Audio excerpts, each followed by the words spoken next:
Hi friends, welcome to our channel. Friends, వీడియోలో AP రాష్ట్ర వ్యాప్తంగా ఉన్నటువంటి డ్వాక్రా మహిళలకి, అదేవిధంగా విద్యార్థులకి ఈ యొక్క డబ్బులు రిలీజ్ చేసిన డబ్బులు అయితే చాలామందికి అయితే పడలేదండి. డ్వాక్రా రుణమాఫీ 70% వరకు పడి అక్కడి నుంచి అయితే డ్వాక్రా రుణమాఫీ కూడా నమూనా చెక్కులు రిలీజ్ చేసిన చోట కూడా పడలేదండి. అదేవిధంగా రీసెంట్గా జగనన్న విద్యా దీవెన పథకం ద్వారా కూడా డబ్బులు అయితే ప్రభుత్వం అయితే రిలీజ్ చేయడం జరిగిందండి.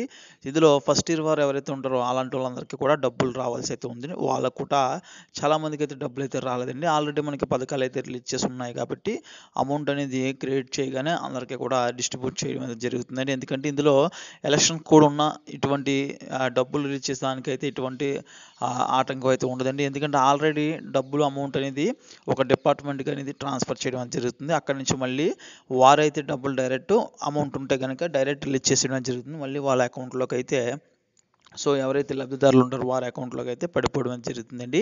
ఇక్కడ మళ్ళీ ప్రభుత్వం ఇన్వాల్వ్ చేసుకునే అవసరం అయితే లేదండి. మ్యాక్సిమం ఏంటంటే మనకి ఇక్కడ డబ్బులు ఎప్పుడైతే మనకి రిలీజ్ చేశారో ఆ డబ్బులు అనేది అందరి అకౌంట్లో కూడా పడతాయండి.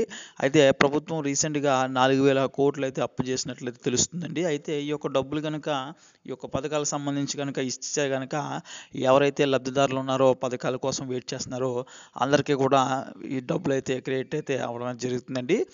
దీనిపైన ప్రభుత్వం అయితే ఎటువంటి స్పందన అయితే లేదండి ఇప్పటికే. ఒకవేళ కనుక రిలీజ్ చేసి ఇలా ఉంటే కనుక అందరికీ కూడా మెల్లిమెల్లిగా ఎవరైతే లబ్ధిదారులు ఉంటారో అందరికీ కూడా డబ్బులు అయితే పడిపోతాయండి ఈలోగానే. మనకి ముఖ్యంగా చూసుకుంటే ఈ నెల ఎండింగ్లోగానే మనకి చాలా వరకు ఈ యొక్క పథకాల డబ్బులు పడినా ఇంకేదైనా అయినా సరే ఈ నెల ఎండింగ్ లోపే మనకి జరగాలండి. లేదంటే కనుక ఇంకా పడలేనంటే మనం లెక్కేసుకోవచ్చండి.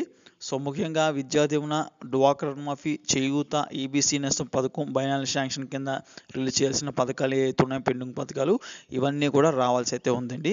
మరి ఈ పథకాలపైన ప్రభుత్వం ఏ రకంగా స్పందిస్తుందో చూడాలి. ఇది ఫ్రెండ్స్, వీడియోలో ఇలాంటి అప్డేట్స్ కోసం మన ఛానల్ సబ్స్క్రైబ్ చేయండి, లైక్ చేయండి, కోరితే మీ ఫ్రెండ్స్ కూడా షేర్ చేయండి.